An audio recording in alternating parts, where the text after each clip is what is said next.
అందరితో తీశాను. కృష్ణరాజు గారి అబ్బాయితో ప్రభాస్తో సినిమా తీయాలి అని ఇదే చెప్పాను.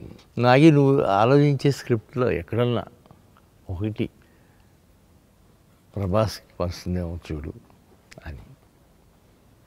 అదే అనుకుంటున్నాను మావయ్య. నేను ఒక 4 ఏళ్ళ నుంచి నా స్క్రిప్ట్ ఒకటి మైండ్లో ఉండిపోయింది మహానటి తర్వాత. ఇప్పుడు దాన్ని తీసి పొదలు పెడతాను అని చెప్పారు. కథ రెడీ అయింది మావయ్య, ఒకసారి వింటారా అని వినిపించాడు. అమోఘం, దీని గురించి ఎదురే ఉంది, వెళ్ళి ఆయనతో చెప్పి చెప్పుడు అని చెప్పాను. అట్లాగే వెళ్ళాడు, చెప్పాడు. ఆయన వెంటనే యాక్సెప్ట్ చేశారు. అండ్ నెక్స్ట్ వీక్ బాంబే వెళ్ళటం, ఆయనకి అమితాబ్ గారికి చెప్పటం, ఆయన వినటం, 1-2 సార్లు ఆలోచించుకోవటం, ఎట్లా చేస్తారు ఏంటి ఆయన అడగటం, ఇవన్నీ 2-3 వీక్స్ ఆయన వెంటనే ఓకే అన్నారు. ఆ తర్వాత ఎప్పటికో కానీ షూటింగ్ స్టార్ట్ అయిన తర్వాత కమల్ హాసన్ గారి గురించి ప్రపోజల్ రాలేదు. అప్పుడు ఆఖరిలో వచ్చినప్పుడు ప్రపోజల్ ఆయన కూడా వెంటనే దాదాపు 2 months టైం తీసుకున్నారు ఆయన, కమల్ హాసన్ గారు. తీసుకుని ఆయన వెంటనే ఓకే చేశారు. అంటే ఆయన నెగిటివ్ క్యారెక్టర్ ఉంది కదా నా దాంట్లో, ఎట్లా వస్తుంది ఏంటి అని ఆలోచించి ఆయన కూడా వెంటనే ఓకే చేశారు. వాళ్ళ పొద్దున్న సినిమా చూస్తూ ఉంటే నాకు అనిపించింది, ఇన్ని పాజిటివ్ క్యారెక్టర్స్, ఇన్ని నెగిటివ్ క్యారెక్టర్స్, ప్రభాస్ ఒక్కడి మీద ఆయన తలుచుకున్నాడు కాబట్టి ఆయనతో పాటు యావత్ క్యాస్టింగ్ అందరూ ఏకమై చేశారు ఈ cinema. Hats off to him. Sir, అది అంటాం కదా, యూనివర్స్ మనం ఏదైనా ఒక బృహత్ కార్యాన్ని తలపెడితే మనకి తెలియకుండానే మనం కేవలం నిమిత్త మాత్రం అయిపోతాం, అది దాని అంతటా అది చక్రం నడిపించేసుకుంటుంది అని. కల్కి 2898 AD is India's pride sir. ఇది this is a visual treat, నా భూతో నా భవిష్యత్, ఇంటర్నేషనల్ స్టాండర్డ్. ఇది మన తెలుగు గడ్డ నుంచి పుట్టిందా అని తెలుగువారే ఆశ్చర్యపోయే స్థాయిలో సినిమా. ఇది వైజయంతిస్ 50th year అవ్వడం అనేది యాదృచ్ఛికమో లేదా ఇది ప్లాన్డో తెలియదు, కానీ this is one of the mile stone for Indian cinema according to me sir. The kind of budget, the kind of expanse, అంటే దానికి ఉన్నటువంటి సామర్థ్యం ఏంటో ఈ సినిమా రుజువు చేస్తుంది. ఎంత పెట్టాలో, ఎంత తీసుకెళ్లాలో అనేటువంటి స్కేల్స్ని. అంటే మీరు నిర్మాణ రంగంలో ఉన్నారు, నిర్మాణం వ్యాపారమే అనుకుని వచ్చారు. సినిమా మీ ప్యాషన్ మాత్రమే కాదు, దీనిలో నేను కొన్ని మెళకువలు నేర్చుకుని ఇది వ్యాపార సూత్రంగానే పెట్టాలి అని వచ్చారు. ఇలాంటి ఒక బృహత్తరమైన ప్రాజెక్ట్ చేపడుతున్నప్పుడు ఈ లెక్కలు, ఈ నెక్స్ట్ జనరేషన్ పిల్లలు, మీ అమ్మాయిలు, మీ అల్లుడు అందరూ కలిసి లెక్కలేస్తుంటే మీరు ఏమైనా లెక్కల్లో చేయేసారా? నేను ఎప్పుడు లెక్కేయలేదమ్మా. మా స్వప్న కూడా అసలు ఎప్పుడు లెక్కేసి తీద్దాము, ఇది ఎట్లా అవుతుంది అనేది తను ఎక్కువ ఆలోచించలేదు. అసలు స్వీటీకి అసలు ఆలోచన ఉండదు అనుకోమ్మా.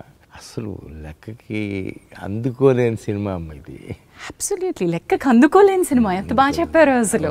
లెక్కకి అందుకోలేని సినిమా సార్. తెలుగు సినిమా ఇండస్ట్రీని ఒక్క చోటికి, ఒక తాటికి తీసుకురావడం, అందరికీ తల్లో నాలుగులో ఉండడం, అంటే వ్యాపారం వ్యాపారమే, పోటీ పోటీయే, కానీ ఫ్రెండ్షిప్పే. ఎలా సాధ్యమైంది?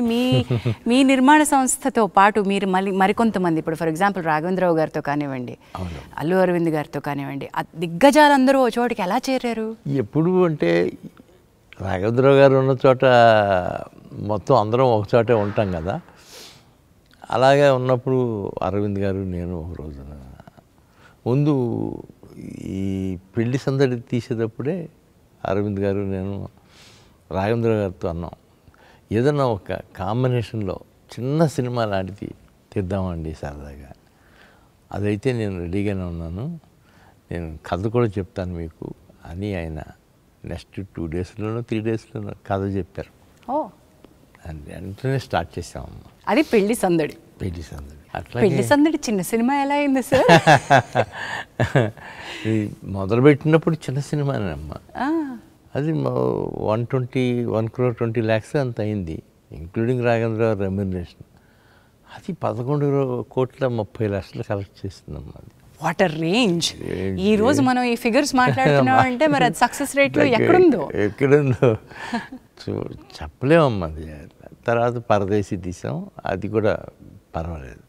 ఆ తర్వాత ఇంకా నేను రాఘవేంద్రరావు గారు కలిసి స్టూడెంట్ నెంబర్ 1 అని తీసాం.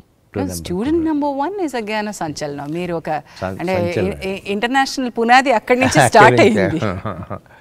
అక్కడి నుంచే స్టార్ట్ అయిందమ్మా. మా ఇద్దరిది, రాఘవేంద్రరావు గారిది నాది. ఒకసారి నేను అర్జున్ రాజు గారు ఉండగా, అర్జున్ రాజు రోజా మూవీస్ అండి, మన ఈయన విజయలక్ష్మి ఆర్ట్ పిక్చర్స్ త్రివిక్రమరావు గారు వచ్చి సరదాగా అందరితో చేస్తున్నావు కదా, మాతో కూడా చేయొచ్చు కదా అన్న.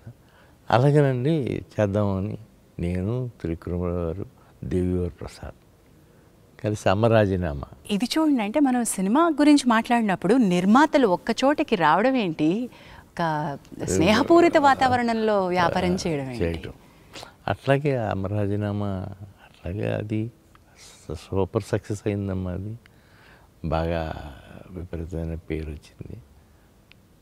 దానికి తోడు ఇంకా ఎప్పుడు వెనకెదిరి చూసుకోలేదమ్మా, అట్లాగే వెళ్ళిపోతూ ఉన్నాయి సినిమాలు. బట్ ఐ మస్ట్ సే, ఈ ఇండస్ట్రీలో ఫ్రెండ్షిప్ నిలబెట్టుకోవడం అనేది చాలా కత్తి మీద సాము లాంటిది. ఎప్పటికప్పుడు పరీక్షలు వస్తానే ఉంటాయి. మరి మీ బెస్ట్ ఫ్రెండ్స్, ఆ ఫ్రెండ్షిప్, ప్రయాణం, అవన్నీ ఎలా జరుగుతూ వస్తున్నాయి ఇప్పటికీ? మీరు అందరూ అంతే ఆణిముత్యాలు. అవునమ్మా. నేను అరవింద్ గారు ఇప్పుడు కంటిన్యూ అవుతున్నాళ్ళలో నేను అరవింద్ గారే ఉన్నాం ఇండస్ట్రీలో, అప్పటి నుంచి ఇప్పటి వరకు కూడా. అవును.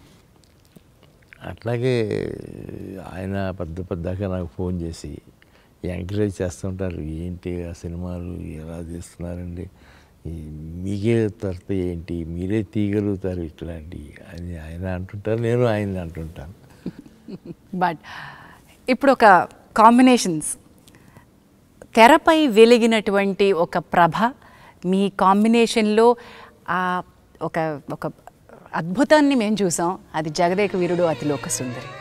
మీరు తలపెట్టినటువంటి యజ్ఞాల్లో చాలా యజ్ఞాలు ఒక ట్రెండ్ సెట్టింగ్ అయితే, జగదేక వీరుడు అతిలోక సుందరితోటి ఎక్కడెక్కడ రికార్డులు వర్షానికి కొట్టుకుపోయేలా చేశారు, తుఫాన్లో సినిమాని హిట్ చేశారు.